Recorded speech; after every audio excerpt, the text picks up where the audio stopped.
18 साल की रसिका कांपते पैरों के साथ कमरे में दाखिल हुई थी और पीछे से दरवाजा लॉक कर दिया।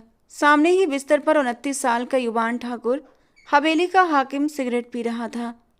उसकी आंखें लाल और वो किसी जख्मी शेर की तरह लग रहा था।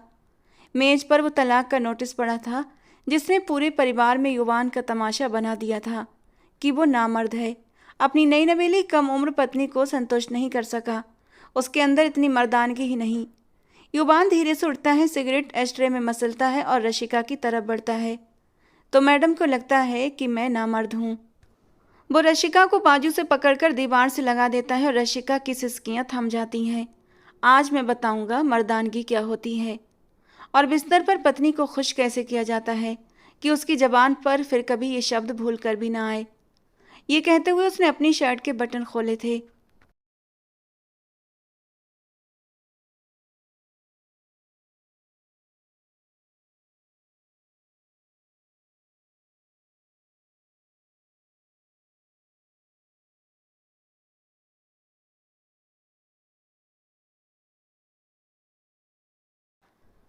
हवेली की ऊंची फसीलों से टकराती तूफानी हवाओं का शोर उस कमरे के भीतर पसरे सन्नाटे को तोड़ने में नाकाम था। अंदर लगी प्राचीन घड़ी की टिक टिक किसी बम के टाइमर की तरह चल रही थी और बिस्तर के ठीक सामने रखे शाही सोफे पर वो बैठा हुआ था, हवेली का वारिस और उस इलाके के काले सफ़ेद का मालिक, युवान ठाकुर। उसके दाएं हाथ की 2 उंगलियों के बीच सुलगती सिगरेट, जिसका धुआं बल खाता हुआ ऊपर उठ रहा था, और उसकी लाल अंगारे सी आंखें सामने खड़े वजूद पर जमी थीं, जो दरवाजे से टेके बिदे मजनू की तरह कांप रही थी। रशिका की सांसें थमी हुई थीं। उसने बड़ी मुश्किल से हिम्मत जुटाकर दरवाजे को पीछे से लॉक किया। क्लिक की आवाज़ सन्नाटे में गोली की तरह गूंज उठी। युवान ने धीरे से सर उठाया। चेहरे पर गहरी गंभीरता और जबड़ों में तीखा तनाव था। मेज पर रखा वो पीले रंग का कागज पिछले 3 घंटों में युवान ठाकुर की इज्जत, अहम और मर्दानगी को तार तार कर चुका था। वो तलाक का नोटिस था, जिस पर जले हुए अक्षरों में लिखा था कि रशिका अपने पति से उसकी शारीरिक कमी के कारण अलग होना चाहती है। युवान ने सिगरेट को एस्ट्रे में इतनी बेरहमी से मसल दिया कि वो टूट कर बिखर गई। वो आहिस्ता से अपनी जगह से उठा। जब उसका 6 फुट 2 इंच का शक्तिशाली कद रशिका की ओर बढ़ा, तो नाजुक सी रशिका को लगा मानो छत उस पर आ गिरेगी। तो मैडम को लगता है कि मैं नामर्द हूँ।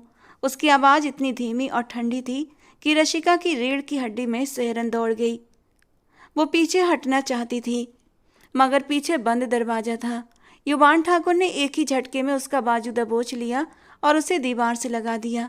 रशिका के मुंह से हल्की सी चीख निकल गई।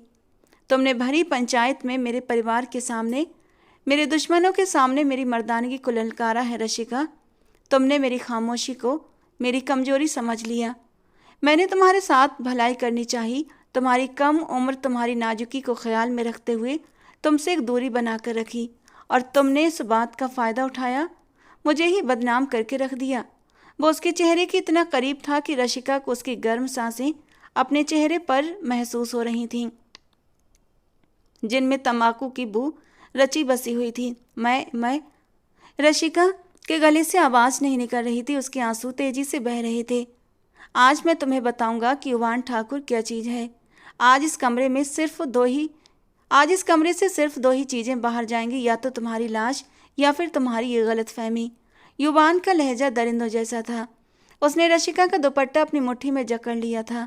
रशिका ने आंखें भींच लीं और फिर वक्त का पहिया उल्टा घूम गया, क्योंकि ये नफरत और ये गजब उस एक लम्हे की पैदाइश नहीं था, बल्कि इसकी बुनियाद तो तब पड़ी थी जब रशिका ने होश संभाला था और युवान ठाकुर उसकी ज़िंदगी का केंद्र और धुरी बन चुका था।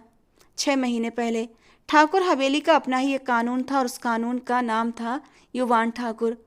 ये हवेली कई कनाल में फैली हुई थी, जहाँ ठाकुर परिवार की कई पीढ़ियाँ आबाद थीं। सबसे बड़े दादा ठाकुर थे, मगर व्यावहारिक रूप से हुकूमत युवान की ही चलती थी। वो हवेली का वो शेर था जिसकी दहाड़ से रसोई में काम करने वाली नौकरानियां ही नहीं, घर की मालकिनें तक सहम जाती थीं। रशिका इस हवेली के कोने में रहने वाली अनाथ लड़की थी, युवान के छोटे चाचा की साली, जो बचपन में ही माँ बाप की साय से महरूम हो गई थी। युवान की ताइयाँ और चाचियाँ उसे बोझ समझती थीं और हवेली की सियासत में उसकी हैसियत नौकरानी जैसी थी। वो कॉलेज से लौटती और सीधे रसोई में घुस जाती। उसकी जिंदगी में सिर्फ दो ही रंग थे, एक किताबों का और दूसरा युवान ठाकुर के खौफ का। युवान उससे 12 साल बड़ा था और रशिका के लिए वो किसी दैवीय दानव से कम नहीं था। हालांकि युवान ने कभी उस पर हाथ नहीं उठाया था, मगर उसकी एक ही घूर रशिका का खून जमाने के लिए काफ़ी होती थी। रशिका को वो दिन याद था जब हवेली में भीषण गर्मी की दोपहर थी और वो छिपकर लाइब्रेरी में बैठी नॉवल पढ़ रही थी। उसे मानना था कि वो घर के काम छोड़कर वक्त बर्बाद करे। अचानक लाइब्रेरी का भारी दरवाजा खुला और युवान अंदर आया। उसके हाथ में कुछ फाइल्स थीं। रशिका ने हड़बड़ाकर किताब छिपाने की कोशिश की, मगर युवान की बात जैसी नज़र से वो कुछ छिपा न सकी। वो सीधा उसकी मेज के पास आया। रशिका का दिल गले में आ गया। क्या पढ़ रही हो? युवान की भारी आवाज़ गूंजी। रशिका ने डरते डरते किताब मेज पर रख दी। वो एक रोमांटिक नॉवल था। युवान ने किताब उठाई, शीर्षक देखा और फिर रशिका के भयभीत चेहरे को देखा, जहां माथे पर पसीने की बूंदें चमक रही थीं। रशिका को लगा अब डांट पड़ेगी या शायद किताब फाड़ दी जाएगी, मगर युवान ने किताब वापस उसके सामने रख दी। कोर्स की किताबें भी इतनी ही ध्यान से पढ़ती हो या सिर्फ आशिकी माशुकी के किस्से? उसके लहजे में तंज के बजाय एक अजीब सी नरमी थी, जो शायद सिर्फ रशिका के लिए खास होती थी। जी जी भाई, वो भी पढ़ती हूँ, रशिका बुदबुदाई। युवान की भौहें तन गईं। मैंने कितनी बार कहा है मुझे भाई मत कहा करो, उसने सख्त लहजे में टोक दिया। तुम्हारी जुबान पर मेरा नाम क्यों नहीं आता? रशिका को समझ नहीं आता था वो युवान को नाम से कैसे पुकारे। वो तो उसके साय से भी डरती थी। सॉरी, उसने सिर झुका लिया। युवान ने गहरी सांस ली और अपनी जेब से कुछ पैसे निकालकर मेज पर रख दिए। अगले हफ्ते तुम्हारा रिजल्ट है। अगर फर्स्ट डिवीजन नहीं आई तो ये किताबें बैन कर दूंगा। और हाँ, छोटी चाची तुम्हें बर्तन धोने के लिए बुला रही हैं। मैंने उनसे कह दिया है कि रशिका पढ़ रही है, अभी नीचे जाने की ज़रूरत नहीं। ये कहकर वो मुड़ा और अपनी खास रौबदार चाल चलता हुआ बाहर निकल गया। रशिका हैरानी से उसे जाते हुए देखती रही। ये युवान ठाकुर का विरोधाभास था। वो सबके सामने सख्त हाकिम था, मगर रशिका के लिए खामोश साहिबान, जो उसे हवेली की कड़ी धूप से बचाता था। मगर वो नादान लड़की इस खामोश हिफाजत को सिर्फ रौब समझती थी, और यही उसकी सबसे बड़ी भूल थी। फिर हवेली का माहौल उस दिन बदल गया जब लंदन से नीता की वापसी हुई। नीता युवान ठाकुर की बुआ की ननद थी। युवान की बुआ की कोई औलाद नहीं थी, तो वो अपनी छोटी ननद को ही अपनी औलाद समझती थीं। जब उनकी शादी हुई थी उस समय नीता सिर्फ 5 साल की थी। उनके पति ने भी सिर्फ और सिर्फ नीता की वजह से दूसरी शादी नहीं की थी, और बुआ जी को लगता था कि नीता उनके लिए लकी है, वरना उनके पति दूसरी शादी करके उनके सर पर सौतन लाकर बिठा देते। पिछले 5 सालों से वो लंदन में फैशन डिजाइनिंग कर रही थी। वो हवेली की पारंपरिक वातावरण में किसी धमाके की तरह दाखिल हुई थी। जीन्स और टॉप पहने, बालों को सुनहरे रंग में रंगे हुए और मेकअप की परतों में छुपी नीता बेहद खूबसूरत थी, मगर उसका हुस्न बनावटी था। आते ही वो सबकी नज़रों का केंद्र बन गई, मगर उसकी अपनी निगाहें सिर्फ युवान को तलाश कर रही थीं। वो बचपन से ही युवान की दीवानी थी और अब लंदन से लौटने का मकसद ही युवान से शादी करना था। रात के खाने के लिए पूरा टेबल सजा दिया गया था।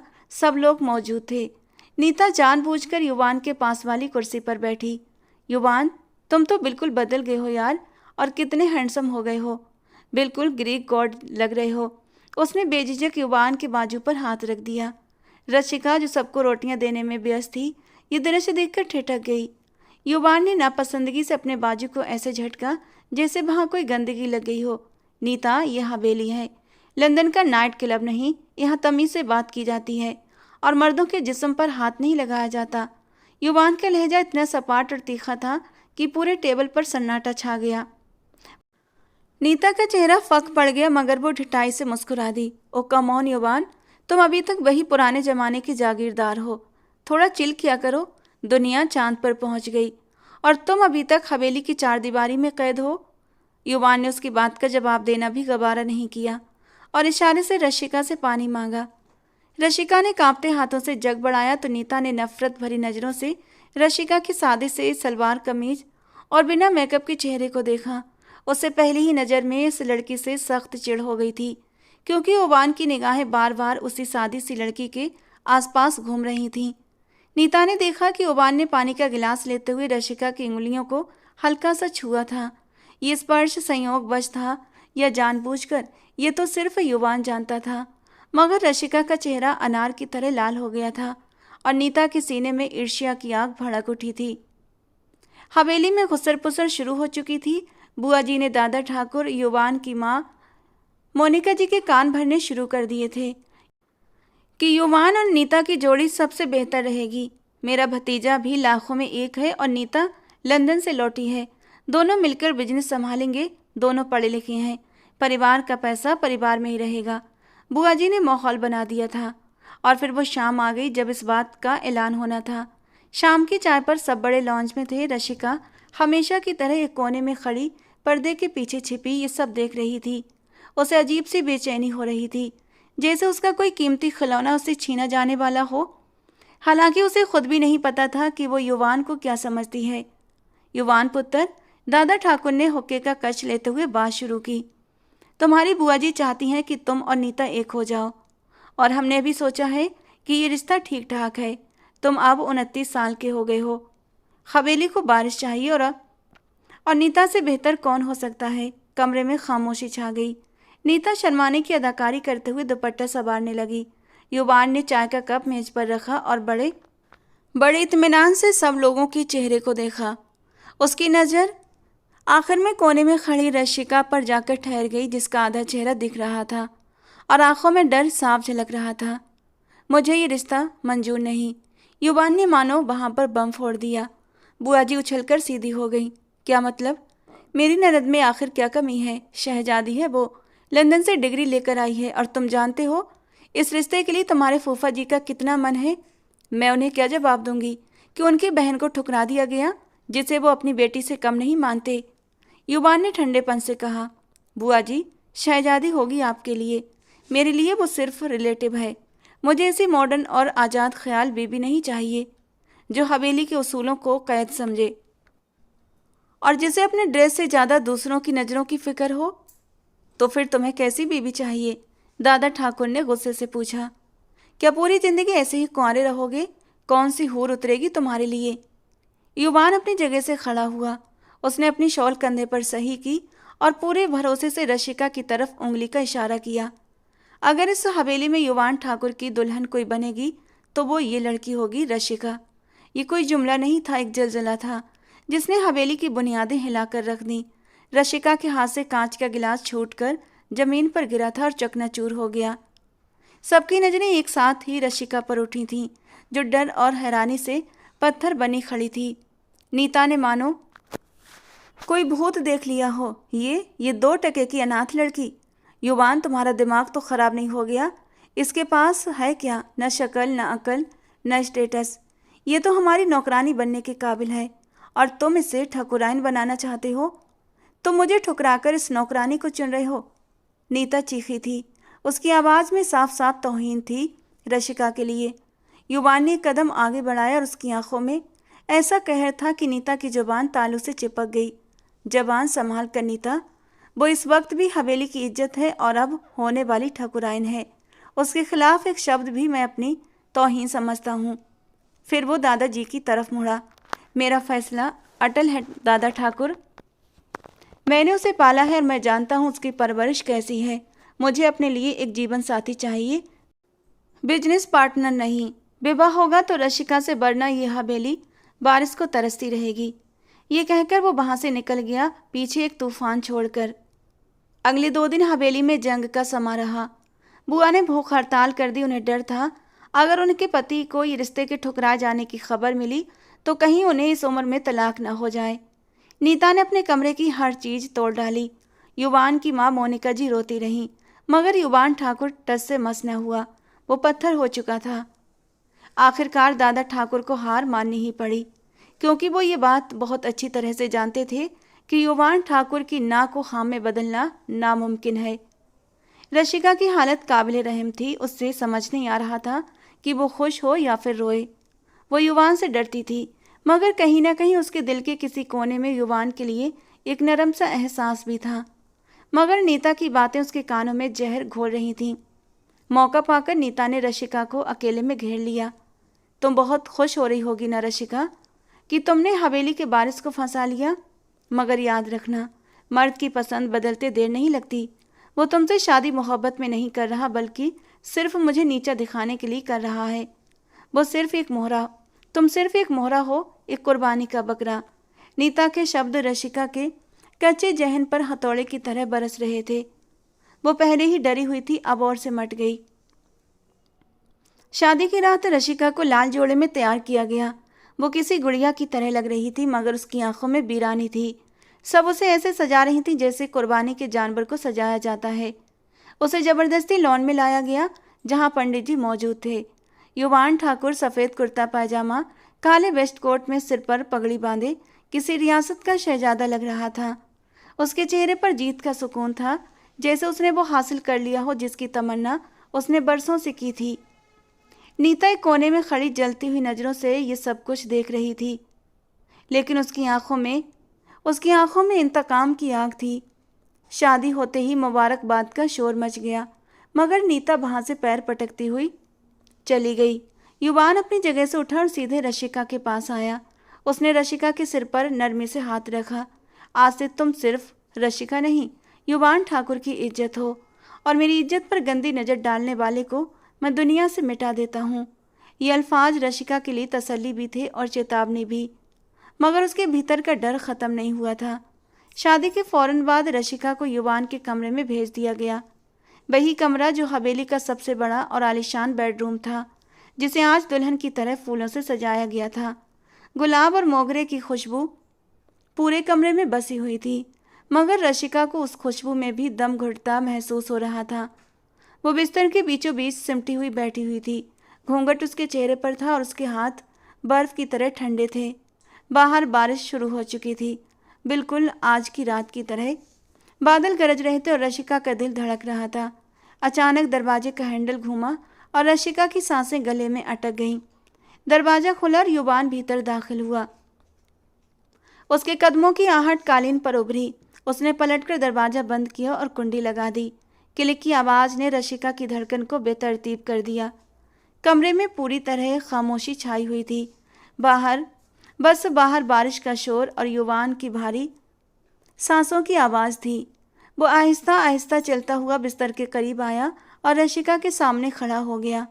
रशिका को अपने सामने युवान के पांव दिखाई दे रहे थे। वो जानती थी अब वो शख्स की कैद में है जिसे पूरी दुनिया युवान ठाकुर कहती है। वो उसकी पत्नी है और वो उस पर पूरा पूरा हक रखता है। युवान ने हाथ बढ़ाकर रशिका के घूंघट का कोना थामा और धीरे धीरे उसे ऊपर उठाया। रशिका ने घबराकर आंखें मींच लीं। युवान की निगाहें रशिका के मासूम और सहमे चेहरे पर टिक गईं, जो लाल जोड़े में गुलाब की कली लग रही थी। युवान के चेहरे पर एक नरमी आई, वो नरमी जो दुनिया में किसी और के लिए नहीं थी। आंखें खोलो रशिका, उसका लहजा धीमा और सहरंगेज था। अपनी जिंदगी के इस नए सफ़र को देखने के लिए आंखें खोलो रशिका। रशिका ने कांपती पलकों से आंखें उठाईं तो सामने युवान का चेहरा था, इतना करीब कि वो उसकी आंखों में अपना अक्स देख सकती थी। ये वो लम्हा था जब रशिका युवान ठाकुर की ज़िंदगी में, उसके कमरे में, उसकी रूह में बाकायदा दाखिल हो चुकी थी। मगर वो नहीं जानती थी ये मिलन की रात दरअसल हिज्र की एक लंबी दास्तान का पन्ना बनने वाली थी, क्योंकि बाहर खड़ी नीता दीवार से कान लगाए खड़ी थी और उसके दिमाग में साजिशों के सांप बल खा रहे थे। युवान की ये मोहब्बत भरी निगाहें और रशिका की ये मासूमियत बहुत जल्द एक गलतफहमी की भेंट चढ़ने वाली थी। कमरे में मौजूद युवान ठाकुर रशिका के बीच फासला सिर्फ कुछ कदमों का था, मगर हकीकत में ये दूरी सदियों पर फैली हुई होने वाली थी। युवान ने अपनी गहरी सियाह आंखों से रशिका के कांपते वजूद को देखा, जो लाल जोड़े में बिस्तर के कोने पर इस तरह बैठी थी जैसे कोई अपराधी अपनी सजा का इंतजार कर रहा हो। युवान के दिल में एक पल के लिए तीव्र इच्छा जागी कि वो आगे बढ़े और अपनी इस नई नबीली दुल्हन को अपनी बाहों में समेट कर ये एहसास दिलाए कि अब वो अकेली नहीं है। मगर फिर उसकी नज़र रशिका के हाथों पर पड़ी, जो एक दूसरे में बुरी तरह जकड़े हुए थे, और उसके चेहरे पर भय की पीली आभा थी।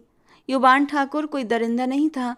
वो जानता था कि रशिका अभी सिर्फ 18 साल की है, जिसने अपनी पूरी जिंदगी हवेली की चार दीवारी और चाचियों की डांट डपट में गुजारी है। उसे प्रेम, पति के स्पर्श और वैवाहिक संबंध का बोध नहीं।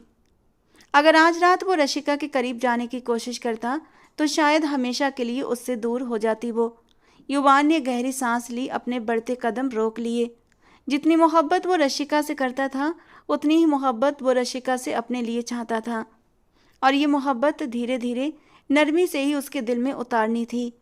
जल्दबाजी करके उसके दिल में अपने लिए युवान ने कोई डर पैदा नहीं करना था।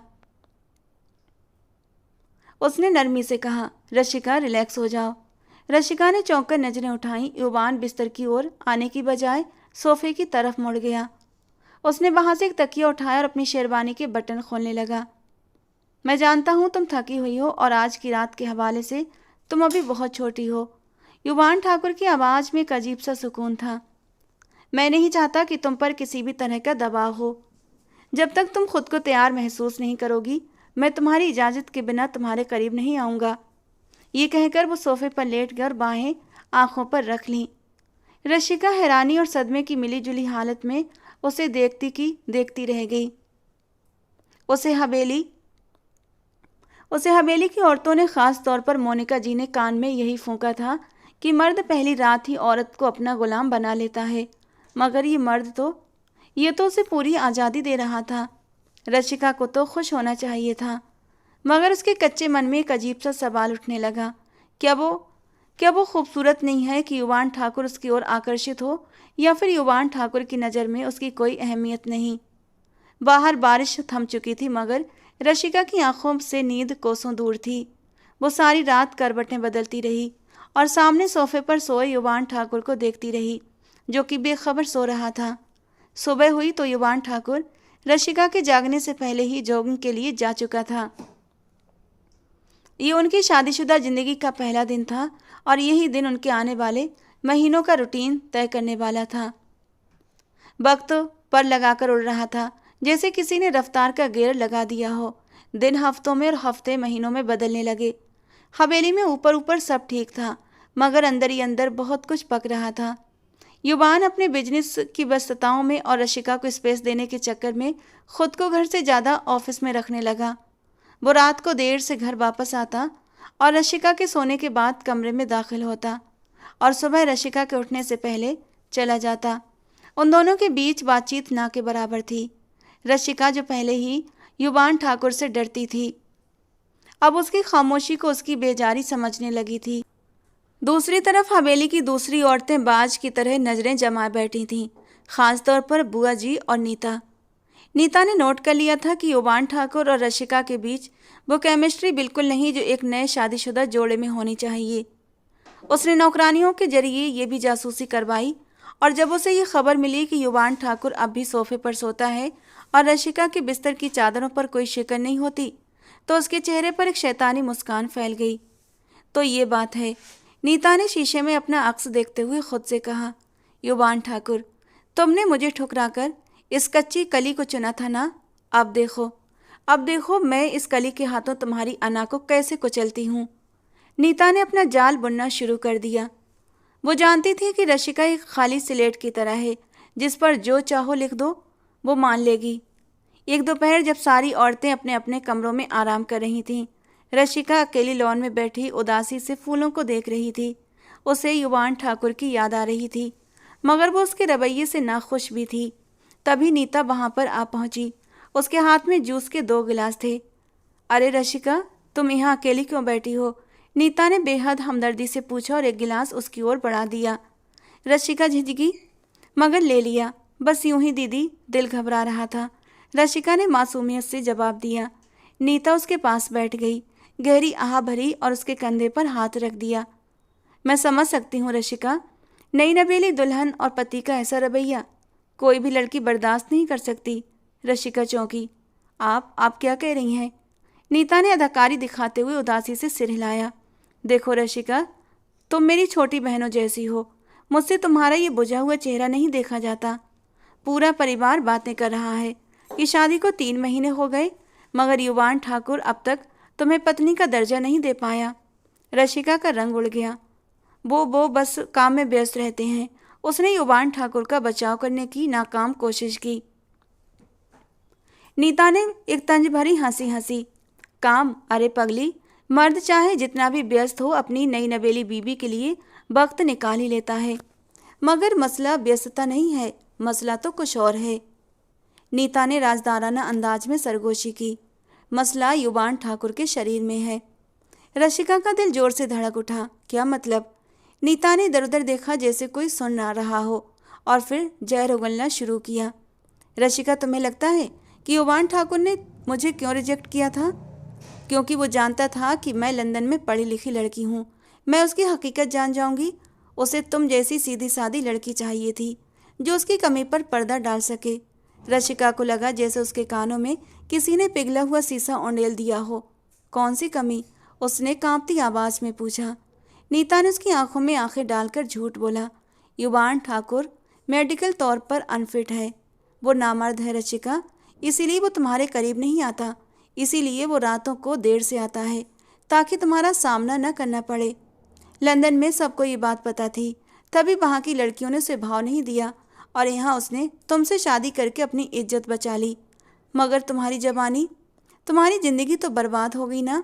नीता के शब्द रशिका के दिमाग पर हथौड़ों की तरह बरस रहे थे। उसका मासूम मन इस भयानक साजिश को समझने में असमर्थ था। उसने पिछले 3 महीनों का दृश्य अपने दिमाग में दोहराया। युवान ठाकुर का उससे दूर दूर रहना, सोफे पर सोना, उसके करीब न आना, सब कुछ नीता की बात की पुष्टि कर रहे थे। रशिका की आंखों में आंसू आ गए। नहीं नीता दीदी, ऐसा नहीं हो सकता। वो रो पड़ी। नीता ने उसे गले लगा लिया और मगरमच्छ के आंसू बहाने लगी। मुझे तुम पर बहुत तरस आता है रशिका, इतनी प्यारी लड़की और ऐसा बांझ नसीब। अगर तुम चाहो तो अब भी अपनी ज़िंदगी बचा सकती हो। अभी तुम्हारी उम्र ही क्या है? क्या सारी ज़िंदगी उस व्यक्ति की देखभाल में गुजार दोगी जो तुम्हें कभी पूरी औरत का दर्जा न दे सके? ये वो लम्हा था जब शक का बीज रशिका के दिल में बो दिया गया था और आने वाले दिनों में नीता ने इस बीज को खूब पानी दिया। वो रोज रशिका को युवान ठाकुर के खिलाफ भड़काती, उसे कानूनी सलाह देती और ये याद कराती कि अगर उसने जल्दी फैसला नहीं लिया तो वो बूढ़ी हो जाएगी और फिर कोई उसे नहीं पूछेगा। रशिका मानसिक तौर पर परेशान होती जा रही थी। युवान जब भी घर आता रशिका उसे अजीब सी नज़रों से देखती जिनमें हमदर्दी और शिकायत होती। युवान समझता था शायद वो घर में कैद होने की वजह से उदास है। वो उसे शॉपिंग के लिए पैसे देता, उसके लिए ढेर सारे तोहफे भी लाता, मगर बस अपना वक्त नहीं दे पाता और यही उसकी सबसे बड़ी गलती थी।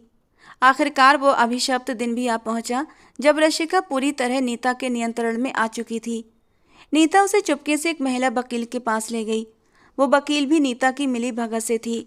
उसने रशिका को कानूनी पेचीदगियों में उलझाया और सादे कागजों पर साइन ले लिए। रशिका के हाथ कांप रहे थे, मगर नीता उसके सिर पर खड़ी थी। साइन कर दो रशिका, ये तुम्हारी जिंदगी, ये तुम्हारी आज़ादी का परमिट है।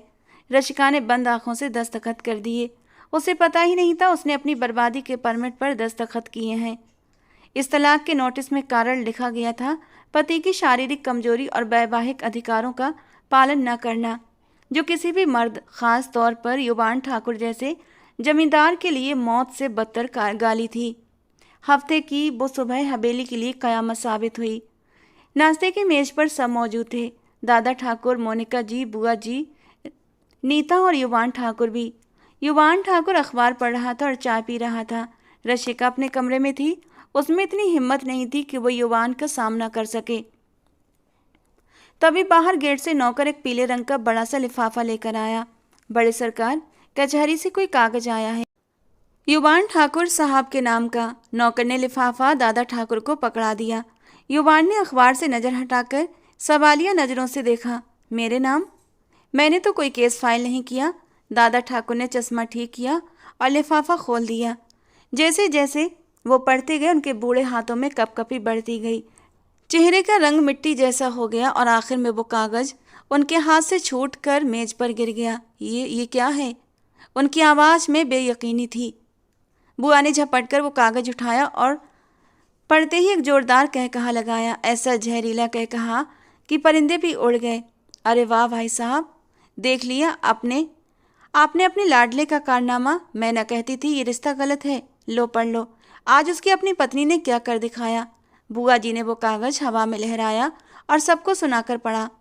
मिसेज रशिका युवान ठाकुर अपने पति से तलाक चाहती है क्योंकि वो शारीरिक रूप से उसके योग्य नहीं है। मेज पर सन्नाटा सा छा गया, ऐसा सन्नाटा जैसे किसी ने सबके गले काट दिए हों। मोनिका जी ने सीधा अपने दिल पर हाथ मारा था। हाय मैं मर गई, ये क्या बकवास है। नीता ने अपनी मुस्कान छुपाते हुए चेहरे पर नकली सदमा सजाया। ओ माय गॉड, तो रशिका सच कह रही थी, बेचारी। युवान ठाकुर अपनी जगह पर पत्थर का पुतला बन बैठा था। उसका चेहरा जो कुछ देर पहले तक शांत था अब लाल हो चुका था। उसकी नसें तैर रही थीं। उसके लिए ये केवल कागज का टुकड़ा नहीं था, बल्कि उसके शौर्य और इज्जत पर ऐसा तमाचा था जिसकी गूंज पूरे शहर में सुनाई दे रही थी।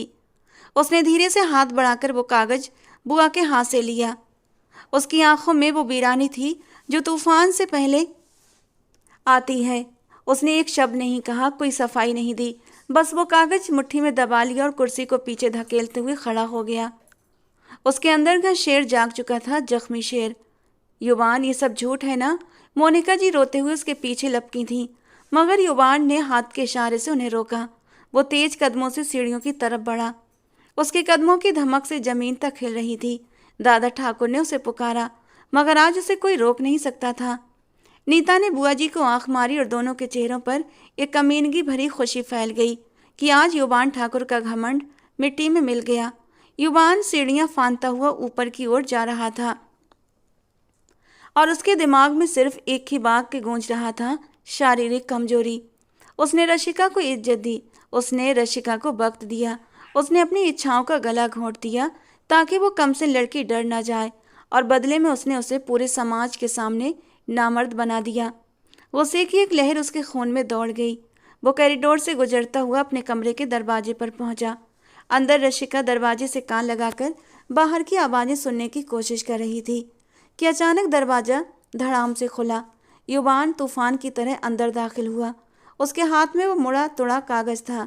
रशिका डर के मारे पीछे हट गई और दीवार से लग गई। युवान ने पीछे मुड़कर दरवाजे को जोर से बंद किया और लॉक कर दिया। किले की आवाज़ ने रशिका का दिल रोक दिया। युवान की आंखें खून उगल रही थीं। उसने रशिका को ऐसे देखा जैसे कच्चा चबा जाएगा। फिर उसने जेब से सिगरेट निकाली और कांपते हाथों से जलाया। गहरे गहरे कश लेने लगा ताकि अपने अंदर के लाबे को फटने से रोक सके, मगर ये नामुमकिन था। कमरे में धुएं की बू और युवान के गुस्से की तपिश फैल गई। रशिका की टांगें जवाब दे रही थीं। वो जानती थी कि उसने बहुत बड़ी गलती कर दी है, मगर अब तो तीर कमान से निकल चुका था। युवान सिगरेट पीता रहा। उसकी लाल आंखें रशिका के चेहरे पर जमी रहीं। और फिर वो लम्हा भी आ पहुंचा जहां से कहानी शुरू हुई थी। युवान ने सिगरेट को एस्ट्रे में मसल दिया और धीरे धीरे रशिका की तरफ बढ़ा। तो मैडम को लगता है कि मैं नामर्द हूँ। उसकी आवाज़ मौत का परमिट थी और रशिका समझ गई थी कि आज की रात उसकी ज़िंदगी की सबसे भयानक और शायद आखिरी रात हो सकती है, क्योंकि उसने एक सोए हुए शेर को जगा दिया था और अब इस शेर के पंजों से न कोई कानून बचा सकता था और न कोई नीता। युवान का वजूद उस समय किसी भड़कते हुए ज्वालामुखी की तरह था जिसका लावा बरसों के संयम के बाद फूट पड़ा हो, और इस लावे की चपेट में उस समय केवल एक ही हस्ती थी, रशिका। कमरे की हवा में युवान ठाकुर के महंगे महंगे सिगरेट की धुएं की बू और उसके शरीर से फूटती हुई गुस्सैल तपिश रची हुई थी। बाहर आसमान पर बिजली कड़की और उसकी तेज रोशनी खिड़की के शीशों से छनकर अंदर आई तो रशिका ने युवान का चेहरा देखा। वो चेहरा जो हमेशा शांत और गरिमापूर्ण रहता था, उस समय किसी खूंखार दरिंदे का रूप धारण कर चुका था। उसकी आंखों में लाल डोरियां तैर रही थीं और माथे की नसें उभरी हुई थीं। रशिका दीवार के साथ लगी कांप रही थी। उसके गले में कांटे से चुभ रहे थे और शब्द शब्द कहीं खो गए थे। युवान ने अपने दोनों हाथ रशिका के सिर के दोनों तरफ दीवार पर टिकाए और उसे अपने घेरे में कैद कर लिया। ये कैद इतनी मजबूत थी कि रशिका चाह कर भी हिल नहीं पा रही थी। जवाब दो मुझे रशिका, युवान की दहाड़ कमरे में गूंजी। तुम्हारी हिम्मत कैसे हुई? तुमने मेरे सब्र को, मेरी शराफत को, मेरे संयम को, जो मैंने केवल तुम्हारे लिए रखा था, इसे मेरी कमी बनाकर पेश कर दिया। मैंने तुम्हें फूल समझकर हाथ नहीं लगाया कि कहीं मसल ना जाओ, और तुमने मुझे ही कांटा समझकर उखाड़ फेंकने की कोशिश की। रशिका की आंखों से आंसुओं का सैलाब बह रहा था। वो नाम में सिर हिला रही थी। नहीं युवान, मेरा मेरा ये मतलब नहीं था, उसने हिचकियों के बीच मुश्किल से कहा। युवान ने उसकी ठोड़ी को मजबूती से अपनी उंगलियों की पकड़ में लिया और चेहरा जरा सा ऊपर की ओर उठाया। तो और क्या मतलब था तुम्हारा? वो कागज, वो तलाक का नोटिस, वो क्या था? तुमने पूरी दुनिया को बताया कि युवान ठाकुर एक अधूरा मर्द है। युवान ठाकुर की आवाज़ में अब दर्द और गुस्सा दोनों मिक्स हो गए थे। बोलो, किसके कहने पर किया ये? तुम तो इतनी मासूम थी कि तुम्हें पति पत्नी के रिश्ते का मतलब भी नहीं पता था। फिर ये शारीरिक कमजोरी का शब्द तुम्हारे दिमाग में किसने डाला? रशिका अब और झूठ नहीं बोल सकती थी। उसकी सांसें घुट रही थीं और युवान का ये रूप उसकी जान ले रहा था। नीता दीदी ने, रशिका चीख पड़ी, मुझे नीता दीदी ने बताया था कि आप ठीक नहीं हैं। आपके अंदर पत्नी को संतुष्ट करने वाले गुण नहीं और इसीलिए आप मेरे करीब नहीं आते और मुझसे अलग सोफे पर जाकर सोते हैं। उन्होंने कहा था कि लंदन में सब जानते हैं कि आप फिट नहीं हैं, इसीलिए आप मेरे करीब नहीं आते। रशिका ने सच उगल दिया और फूट फूट कर रोने लगी। जैसे ही नीता का नाम युवान ठाकुर के कानों में पड़ा, उसके शरीर का तनाव एक पल के लिए थम गया। आंखें हैरानी से फैल गईं और वो हैरानी तुरंत ही एक गहरी समझ में बदल गई। फिर एक कड़वी मुस्कान उसके होंठों पर उभर आई। नीता, उसने धीरे से ये नाम दोहराया। तो ये उस नागिन का खेल था। युवान ठाकुर को सब कुछ समझ में आ गया। वो जानता था कि नीता उससे कितना जलती है, मगर उसने ये कभी नहीं सोचा था कि वो इस जलन में इतनी आगे तक बढ़ जाएगी कि एक मासूम लड़की की जिंदगी और उसके पति की इज्जत से खेलेगी। युवान का गुस्सा अभी ठंडा नहीं हुआ था। उसने रशिका की आंखों में आंखें डालकर कहा, और तुमने मान लिया? तुमने उस औरत की बात पर यकीन कर लिया जिसकी आंखों में तुम्हारे लिए केवल ईर्ष्या थी? तुमने अपने पति से, अपने युवान से एक बार पूछना गवारा नहीं किया? रशिका ने शर्मिंदगी से नजरें झुका लीं। मैं डर गई थी। वो सब कहते थे कि मेरी जिंदगी बर्बाद हो जाएगी। युवान ने गहरी सांस ली और रशिका के चेहरे से नजर हटा ली। वो 2 कदम पीछे हटा। रशिका को लगा शायद सजा टल गई है, मगर युवान ठाकुर की अगली बात ने उसके होश उड़ाकर रख दिए। तुम्हें सबूत चाहिए था ना रशिका? तुम्हें शक था ना कि मैं मर्द नहीं हूँ? युवान ठाकुर ने अपनी शर्ट के बटन खोलना शुरू कर दिए। उसकी आवाज़ में ऐसा ठहराव था जो तूफान से अधिक खतरनाक था। तुमने अदालत से सबूत मांगा था, मगर अफसोस तुम गलत जगह चली गई। सबूत तुम्हें मुझसे मांगना चाहिए था और सबूत तुम्हें इस बंद कमरे में इस बेड पर मिलना था, और वो आज मिलेगा। रशिका की आंखों में दहशत उतर आई। नहीं युवान, प्लीज़ प्लीज़ मुझे माफ़ कर दो। वो हाथ जोड़ने लगी और पीछे खिसकती हुई दीवार के कोने तक पहुंच गई। मगर युवान आज किसी की भी फरियाद सुनने के मूड में नहीं था। वो एक शिकारी की तरह उसकी तरफ बढ़ा था। अब माफ़ी नहीं मिलेगी रशिका, अब सिर्फ इंसाफ होगा। आज रात तुम्हारा भ्रम, तुम्हारा डर और तुम्हारी ये मासूमियत सब खत्म हो जाएंगे। आज तुम्हें पता चलेगा कि युवान ठाकुर कौन है। उसने आगे बढ़कर रशिका को बाहों से उठाया। रशिका ने विरोध करने की कोशिश की। युवान ठाकुर जोर से हंसा था।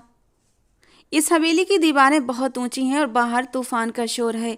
तुम्हारी आवाज़ मेरे सिवा कोई और नहीं सुनेगा, और सुन भी ले तो किसी की इतनी हिम्मत नहीं कि युवान ठाकुर के बेडरूम का दरवाज़ा खटखटा सके। उसने रशिका को नरम मगर अंतिम अंदाज में बिस्तर पर लिटा दिया। रशिका उठने लगी तो युवान ने उसके दोनों हाथ पकड़कर सिर के ऊपर बेड क्राउन के साथ लगा दिए और खुद उसके ऊपर झुक गया। इन दोनों के बीच अब हवा का गुजरना भी मुमकिन नहीं था। रशिका को युवान की धड़कन अपने सीने पर महसूस हो रही थी, जो किसी हथौड़े की तरह चल रही थी। युवान की गर्म सांसें उसके चेहरे पर पड़ रही थीं। रशिका ने आंखें मिला लीं। उसका पूरा वजूद कांप रहा था। मेरी तरफ देखो, युवान ने आदेश दिया। रशिका ने न चाहते हुए भी आंखें पूरी खोल दी। युवान ठाकुर की आंखें अब लाल नहीं थीं, बल्कि अब उनमें एक अजीब सी चमक थी, एक ऐसा जुनून जो डरावना होने के साथ साथ बेहद खूबसूरत भी था। तुम मेरी कैद में हो रशिका, और इस कैद से मुक्ति का कोई रास्ता नहीं। तलाक का नोटिस भेजकर तुमने सोचा कि तुम मुझसे भाग जाओगी। तुम तो मेरी आत्मा तक में बसी हुई हो। युवान ने अपना चेहरा रशिका की गर्दन के पास किया और वहां मौजूद खुशबू को अपने अंदर समेट लिया। रशिका के शरीर में सनसनी दौड़ गई। ये स्पर्श, ये करीबीपन उसके लिए बिल्कुल नया था। अब वो विरोध करना भूल गई। उसके हाथ जो युवान की पकड़ में थे अब ढीले पड़े। युवान ने महसूस कर लिया कि रशिका का डर अब पिघल रहा है। उसने रशिका के हाथ छोड़ दिए और उसके चेहरे को अपने हाथों के प्याले में बड़े ही प्यार से भर लिया। मैंने तुम्हें समय दिया था रशिका, क्योंकि मैं चाहता था तुम बड़ी हो जाओ, मुझे समझ सको, तुम मैच्योर हो जाओ, मगर तुमने मेरे सब्र का इम्तिहान ले लिया। युवान ने रशिका के माथे पर अपने होंठ रखे। ये एक मोहर थी मालिकाना हक की, ऐसी मोहर जिसे दुनिया की कोई ताकत मिटा नहीं सकती थी। बाहर बारिश तेज हो गई थी। बादल जोर जोर से गरज रहे थे, जैसे प्रकृति भी इस मिलन का जश्न मना रही हो। कमरे की रोशनियां मंद थीं और इस अर्ध तमस में भावनाओं की तीव्रता चरम पर थी। उसने रशिका के होंठों को अपने होंठों की कैद में लिया। एक हाथ से उसकी नरम धड़कनों को महसूस करता वो रशिका को भी किसी और ही दुनिया की सैर करा गया था। नरम मक्खन जैसी धड़कनों पर युवान का ये स्पर्श इतना तीव्र, इतना गहरा, इतना भावुक था कि रशिका को लगा उसकी आत्मा खींच ली गई है। वो उसे बेड पर बड़े ही प्यार से लिटाता उसे हर पर्दे से आज़ाद कर गया और रशिका ने अपनी आंखें बंद कर लीं। उसे अब इस स्पर्श में खुद ही एक सुकून सा मिलने लगा था। वो जो पिछले 3 महीनों से इस स्पर्श के लिए, इस सुकून के लिए तरस रही थी, आज इस प्यार की बारिश में भीग जाना चाहती थी। जबकि युवान उसकी नाजुकी को देखते हुए एक पल के लिए होंठ भींच कर रह गया था। वो इतनी नाजुक सी थी कि युवान ठाकुर को डर था वो उसे सह नहीं पाएगी, लेकिन उसे इस मरहले से गुजरना ही था। एक लंबी गहरी सांस लेते होंठ का एक कोना कुचलते हुए बड़ी ही नरमी से उसके ऊपर बादल बनकर छाया था और फिर बड़े ही प्यार से धीरे धीरे उसकी नाजुकी में उतरा था। शायद रसिका ने उस वक्त दर्द की एक तेज लहर खुद के वजूद में उठती महसूस की थी, लेकिन अब जब उसने खुद को ही इस आग में कूदने की हिम्मत कर ली थी तो ये दर्द तो सहना ही था। उसकी पलकों से आंसू टूटकर तकिए में खोने लगे थे, जिन्हें युवान ने बड़े ही प्यार से समेट लिया था। और थोड़ी देर में ही रसिका को भी एक ऐसा सुकून मिलने लगा था जो उसने आज से पहले कभी महसूस नहीं किया था। उसकी हल्की मदहोश सिसकियों को महसूस करके युवान के लबों पर एक हल्की सी मुस्कान आई थी। उसने धीरे से रशिका के कान में फुसफुसाया, अब मुझे बताओ रशिका, क्या कोई नामर्द ऐसा कर सकता है? और रशिका ने शर्माते हुए उसके बनियान के स्ट्रिप को पकड़कर उसके ही सीने में मुंह छुपाया था। उसकी सारे प्रतिरोध, सारी गलतफहमियां युवान ठाकुर के प्यार की तपिश में मोम की तरह पिघल गईं। उसने पहली बार युवान ठाकुर को महसूस किया, वो युवान ठाकुर जो केवल एक शासक नहीं बल्कि एक भरपूर मर्द था। ऐसा मर्द जो अपनी औरत पर हक जताना भी जानता था और उसे प्यार देना भी। रशिका के हाथ खुद ब खुद युवान ठाकुर की गर्दन के चारों लिपटते चले गए। ये उसकी तरफ से अनुमति थी, समर्पण था। युवान ने उसे अपनी बाहों में भर लिया। अब उस रात कोई दूरी बाकी नहीं रही। रशिका को नीता की कही हुई हर बात झूठ और धोखे जैसी लगी। युवान ठाकुर का हर स्पर्श इस बात की गवाही दे रहा था कि वो एक भरपूर मर्द है और सिर्फ रशिका का है। कमरे में प्यार की बारिश हो रही थी और नफरत की धूल धुल रही थी। युवान ठाकुर ने उस रात रशिका को वो स्थान दिया जो एक पत्नी का हक होता है। उसने रशिका के दिमाग से डर निकाल कर वहाँ प्यार भर दिया। उसके जुनून में गुस्सा नहीं बल्कि दीवानगी थी। वो रशिका को ये महसूस कराना चाहता था कि वो उसके लिए कितनी महत्वपूर्ण है। रात के पिछले पहर जब तूफान थम चुका था, रशिका युवान के सीने पर सिर रखकर शांति से सो रही थी। उसके चेहरे पर गुलाबी निखार था और युवान ठाकुर जाग रहा था और बड़े ही प्यार से रशिका के बालों में उंगलियां फेर रहा था। सोच रहा था कि इस पागल लड़की ने कैसे लोगों की बातों में आकर अपनी खुशियां दांव पर लगा दी थीं।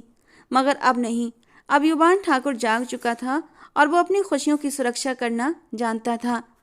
सुबह सूरज की किरणें खिड़की से अंदर आईं तो रशिका की आंख खुली। उसने खुद को युवान ठाकुर की बाहों के घेरे में पाया।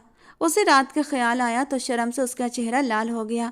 उठने की कोशिश की मगर युवान ने पकड़ मजबूत कर ली। कहाँ जा रही हो? युवान की नींद में डूबी भारी आवाज़ आई। उसने आंखें खोलकर रशिका को देखा जो शर्म से पानी पानी हो रही थी। छोड़ो, सुबह हो गई है, किसी ने देख लिया तो? रशिका ने नजरें चुरा कर कहा। युवान ठाकुर मुस्कुराया, एक भरपूर और संतुष्ट मुस्कान। देख लेने दो, पत्नी हो तुम मेरी, कोई गुनाह नहीं किया हमने। उसने रशिका का माथा चूमा। अब बताओ, अभी भी कोई शक है या और सबूत चाहिए? युवान ने शरारत से पूछा। रशिका ने तुरंत उसके मुंह पर अपना हाथ रख दिया। बस करो, मुझे बहुत शर्मिंदगी हो रही है। मैं बहुत बेवकूफ़ थी। मैंने आप पर भरोसा नहीं किया। रशिका की आंखों में फिर से नमी आ गई। युवान गंभीर हो गया। उसने रशिका का हाथ चूमा। कोई बात नहीं, गलती तुम्हारी नहीं थी। तुम्हारी उम्र कच्ची है और दुश्मन चालाक। मगर अब तुम्हें वादा करना होगा रशिका, चाहे कुछ भी हो जाए, चाहे पूरी दुनिया मेरे खिलाफ हो जाए, तुम कभी मेरा साथ नहीं छोड़ोगी। बात करोगी मुझसे, किसी तीसरे से नहीं। रशिका ने युवान के सीने पर सिर रखा। मैं वादा करती हूँ युवान, मरते दम तक आपकी कैद में रहूंगी। जब दोनों तैयार होकर नीचे उतरे तो हवेली का माहौल बदल चुका था। नाश्ते की मेज पर सन्नाटा था और सबको ही रात के तूफान की खबर थी और सब युवान की प्रतिक्रिया के इंतजार में थे। नीता तो खासकर बहुत खुश थी। उसे यकीन था कि रात युवान ने रशिका को मार पीट कर घर से निकाल दिया होगा या फिर कम से कम कमरे में बंद कर दिया होगा। जैसे ही सीढ़ियों पर आहट हुई, सबने मुंह मोड़ा और सभी की आंखें फटी की फटी रह गईं।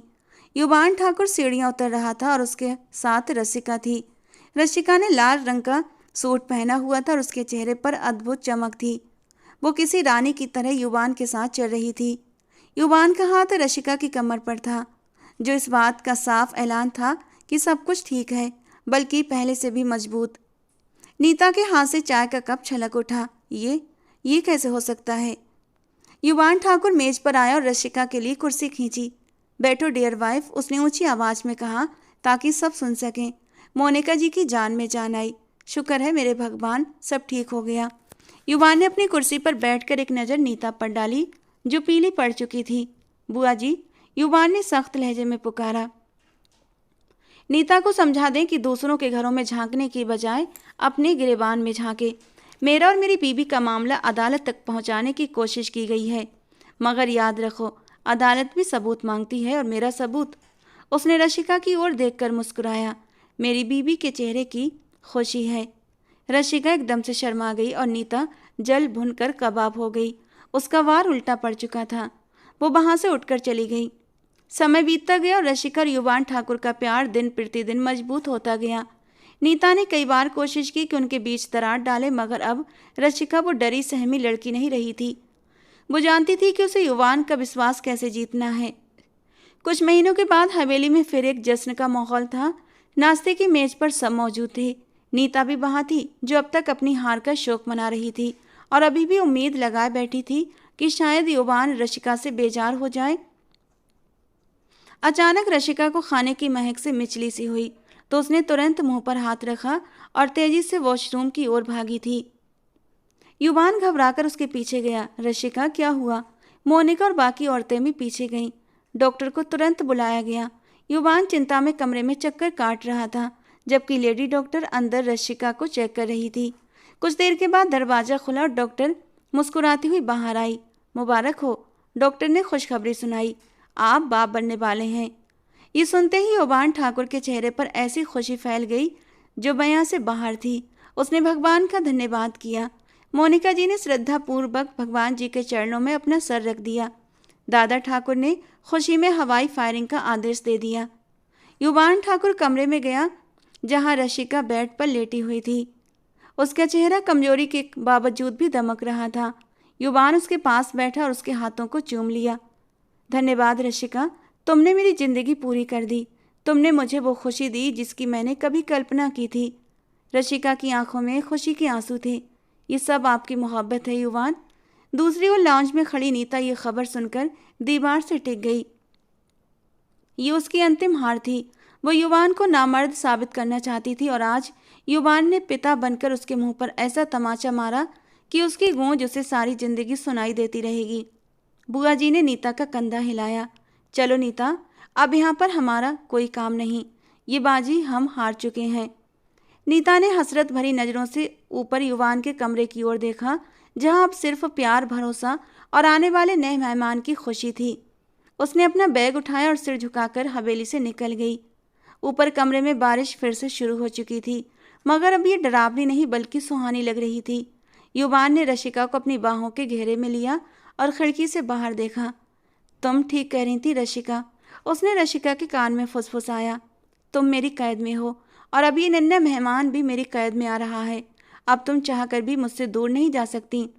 रशिका मुस्कुराई और अपना सिर युवान ठाकुर के सीने पर रख दिया।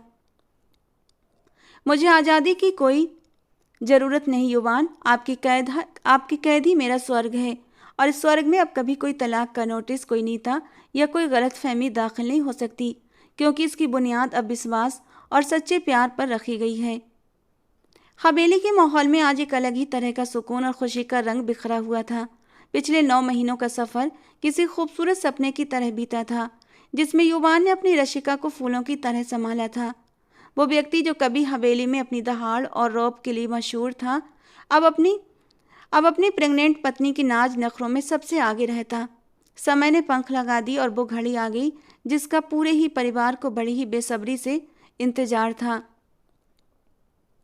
हवेली को आज किसी दुल्हन की तरह सजाया गया था। हर तरफ बिजली के चमकते झूमर थे, देगें चढ़ाई जा रही थी और मेहमानों का आगमन जारी था। ये कोई शादी समारोह नहीं, बल्कि ठाकुर परिवार के वारिस की उपस्थिति का जश्न किसी शाही शादी से कम नहीं था। लॉन्ज में औरतों का हुजूम था, जहां खुशबू और रंग बिरंगे वस्त्रों की बहार थी। मगर इन सब के बीच एक चेहरा ऐसा भी था जिस पर आग लग रही थी, और वो चेहरा नीता का था। बुआ के जोड़ देने और परिवार की नाक रखने के लिए उसे समारोह में भाग लेना पड़ा, जबकि उसका दिल तो अंदर ही अंदर जल रहा था। वहीं रशिका, जिसे कुछ महीने पहले नीता अनाथ और बेसहारा समझकर कुचलने की कोशिश में लगी हुई थी, आज हवेली की रानी बनी हुई थी और युवान की आंखों का तारा थी। नीता कोने वाले सोफे पर बैठी बार बार नजरें ऊपर सीढ़ियों की ओर उठाती रही, जहां लेडी डॉक्टर और नर्सें रशिका के कमरे में मौजूद थीं, और बाहर युवान ठाकुर बेचैनी से टहल रहा था। युवान की हालत देखने लायक थी। उसके चेहरे पर पसीने की बूंदें चमक रही थीं। वो बार बार अपनी कलाई की घड़ी देख रहा था। उसका दिल कर रहा था कि वो अंदर चला जाए, मगर मोनिका जी ने सख्ती से मना कर दिया था। युवान पुत्र, तुम नीचे जाओ, मर्दों का यहाँ क्या काम। मोनिका जी ने उसे कई बार टोका, मगर युवान ने जिद्दी बच्चे की तरह वहीं जमने का फैसला किया। नहीं माँ, रशिका अंदर तकलीफ में है और मैं वहाँ चैन से कैसे बैठ सकता हूँ। उसकी आवाज़ में वो दर्द था जो केवल एक प्यार करने वाला पति ही महसूस कर सकता है। नीचे बैठी नीता ये दृश्य देखकर अपनी मुट्ठी खींच रही थी। ड्रामे हैं सब, उसने बुआ जी के कान में सरगोशी की। देख लेना, बेटा नहीं बेटी होगी, और फिर युवान का सारा जोश ठंडा पड़ जाएगा। ठाकुर परिवार को बारिश चाहिए और वो ये कमज़ोर लड़की नहीं दे सकेगी। नीता अब भी अपनी खाम ख्याली में थी कि शायद किस्मत उसे कोई और मौका दे दे। समय रेंग रहा था और युवान की बेचैनी बढ़ती जा रही थी कि अचानक कमरे के अंदर से बच्चे के रोने की आवाज़ आई। युवान का दिल छलांग लगाकर एकदम गले में आ गया था। वो दरवाजे की ओर भागा ही था कि एक और आवाज़ गूंजी। एक नहीं बल्कि 2 बच्चों के रोने की आवाज़ें एक साथ फिजा में गूंज उठीं। पूरा कॉरिडोर गूंज उठा। दरवाज़ा खुला और नर्स मुस्कुराती हुई बाहर आई। उसके हाथों में 2 सफ़ेद कपड़ों में लिपटे हुए नन्हे नन्हे से वजूद थे। युवान के कदम वहीं ठहर गए। बधाई हो सरदार साहब। नर्स की आवाज़ खुशी से कांप रही थी। भगवान ने आपकी सुन ली। एक नहीं बल्कि 2 शहजादे आए हैं, जुड़वा बेटे हुए हैं। ये खबर सुनते ही युवान ठाकुर वहीं भगवान जी के सामने झुक गया। उसकी आंखों से आंसू निकलकर कालीन में समा गए। नीचे हॉल में मौजूद मोनिका ने जब ये खबर सुनी तो खुशी से नारा लगाया, हे भगवान जी, तेरा लाख लाख धन्यवाद। युवान को 2 चांद आ गए। हवेली में खुशी का तूफान उमड़ पड़ा। दादा ठाकुर ने अपनी बंदूक निकाली और खुशी से हवाई फायरिंग शुरू कर दी। ढोल की थाप पर नौकर भी भांगड़े डालने लगे। नीता का रंग पीला पड़ गया। उसके पैरों तले से जमीन खिसक गई। 2 बेटे, वो बड़बड़ाई, ये नामुमकिन है। युवान कांपते हाथों से अपने बेटे को गोद में उठा चुका था, एक दाएं हाथ में और एक बाएं हाथ में।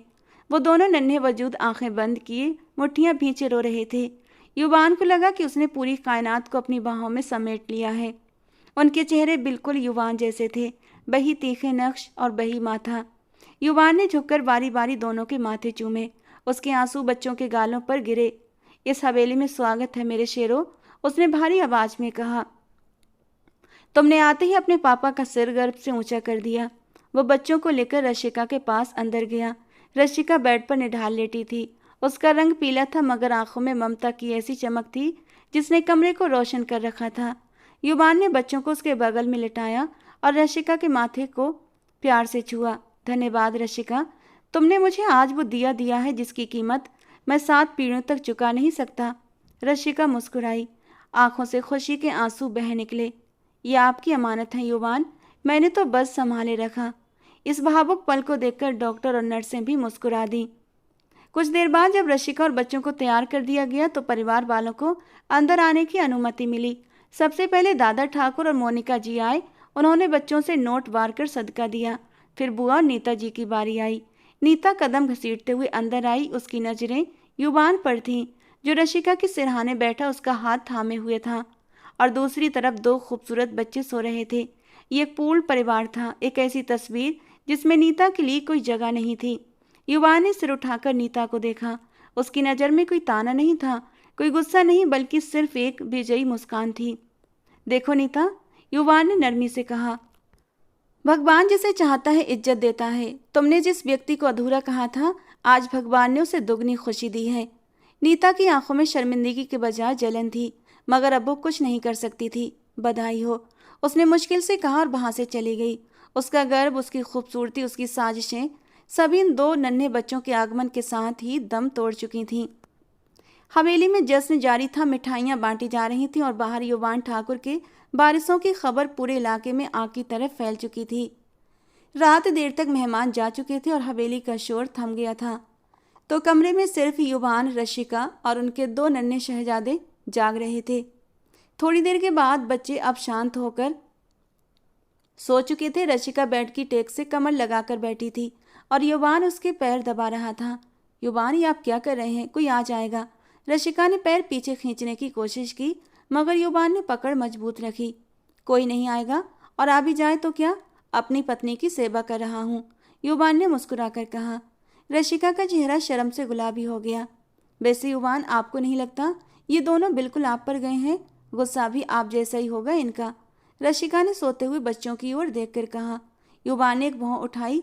बिल्कुल, मुझ पर जाने चाहिए। शेरों के बच्चे शेर ही होते हैं। और फिर उसने शरारत से रशिका की ओर देखा। लेकिन आंखें तुम पर गई हैं, बही मासूमियत और बही डर। रशिका ने मुंह बनाया। मैं डरपोक नहीं हूँ। युवान हंस पड़ा और बेड पर उसके करीब आकर बैठ गया। अच्छा, फिर वो तलाक की रात वाला डर याद कराऊं? रशिका ने तुरंत उसके मुंह पर हाथ रख दिया। प्लीज युवान, उस शापित दिन को याद मत करें। मैं तो बस, युवान ने उसका हाथ पकड़कर चूम लिया। जानता हूँ, मैं तो बस छेड़ रहा था। फिर वो गंभीर हुआ और बच्चों की ओर इशारा किया। पता है रशिका, जब मैंने पहली बार इन्हें देखा तो मुझे लगा मेरी जिंदगी का मकसद पूरा हो गया। ये दोनों हमारी मोहब्बत की निशानी है, हमारी उस कैद की निशानी जिसे तुम तोड़ना चाहती थी। रशिका ने युवान के कंधे पर सिर रख दिया। मैं पागल थी युवान, मुझे नहीं पता था आपकी कैद इतनी खूबसूरत होगी। अब तो अगर आप मुझे रिहा भी करना चाहें तो मैं नहीं जाऊंगी। युवान मुस्कुराते हुए रशिका को अपने घेरे में ले गया। अब तो जाने का सवाल ही पैदा नहीं होता मेरी जान। पहले तुम सिर्फ मेरी पत्नी थी, अब तुम इन दो बदमाशों की माँ भी हो। अब तो सजा उम्र कैद में बदल गई है। रशिका हंस पड़ी। हे भगवान जी, उम्र कैद? युवान ने उसकी नाक खींची। जी हाँ, उम्र कैद बामशक्कत। अब तुम्हें इन दोनों को भी संभालना होगा और उनके पापा के नखरे भी उठाने होंगे। रशिका ने नकली गुस्से से उसे घूरा। इनके पापा के नखरे तो शादी के पहले दिन से ही उठा रही हूँ। अब बेटों की बारी है। युवान ने उसके कान में सरगोशी की। फिक्र मत करो, बेटों को मैं संभाल लूंगा, तुम बस मुझ पर ध्यान दो। रशिका का चेहरा लाल अनार हुआ। आप सुधर नहीं सकते, युवान ने ठाका लगाया। सुधर गया तो युवान ठाकुर कैसे रहूंगा? बाहर चांद अपनी पूरी आबोताब से चमक रहा था और कमरे के अंदर मोहब्बत की चांदनी फैली हुई थी। युवान और रशिका ने एक दूसरे का हाथ थामा और अपने बच्चों को देखा। उनका सफ़र जो गलत फहमियों और साजिशों के तूफान से शुरू हुआ, अब एक शांत तट पर लंगर डाल चुका था, जहाँ सिर्फ और सिर्फ मोहब्बत, विश्वास और खुशियों का बसेरा था। जलन और दुनिया की बातें अब उनकी छोटे से स्वर्ग में कोई मायने नहीं रखती थीं, क्योंकि युवान की कैद अब रशिका के लिए दुनिया का सबसे सुरक्षित और खूबसूरत स्थान बन चुकी थी। तो दोस्तों, आज की हमारी कहानी आपको कैसी लगी कमेंट बॉक्स में ज़रूर बताना। पसंद आई हो तो प्लीज़ लाइक करना। ऐसी और प्यारी प्यारी और रोमांटिक सी कहानियों के लिए हमारे चैनल के साथ जुड़े रहें। दोस्तों, कहानी को एक लाइक और एक प्यारा सा कमेंट करके ज़रूर जाया करें, यह हमारे लिए एक बहुत बड़ा मोटिवेशन होता है। तो चलिए दोस्तों, मिलते हैं एक अगली नई प्यारी रोमांटिक सी कहानी के साथ।